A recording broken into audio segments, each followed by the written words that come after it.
கால பைரவாய நமக, ஓம் காளிகாயை நமக. ஹேர் க்ரோத்துக்கு நிறைய பேர் வந்து முத்ரா கேட்குறீங்க. இந்த முத்ராவை ரெகுலராக பண்ணும்போது உங்களுக்கு நல்ல ஹேர் க்ரோத் இருக்கும், ஹேரோட வால்யூம் இன்க்ரீஸ் ஆகும். ஸோ இது எப்படி பண்ணணும் அப்படின்னா, இது பேர் பிரசன்ன முத்ரா.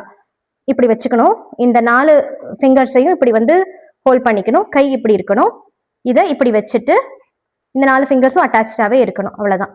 இதை வந்து நீங்கள் வச்சுட்டு ஒரு 3 டைம்ஸ் வந்து இந்த மாதிரி மூச்சு பயிற்சி பண்ணணும். எப்படின்னு காட்டுறேன்.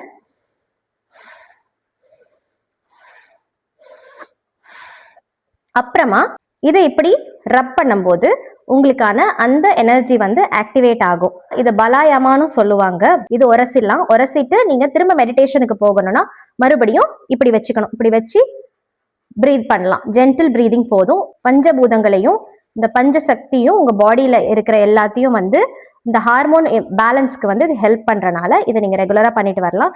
இது குழந்தைங்க பெரியவங்க எல்லாருமே பண்ணலாம். இந்த பேஜ் பிடிச்சிருந்தா ஃபாலோ பண்ணிட்டு போங்க. பைரவர் காக்கட்டும், காளி அருளட்டும்.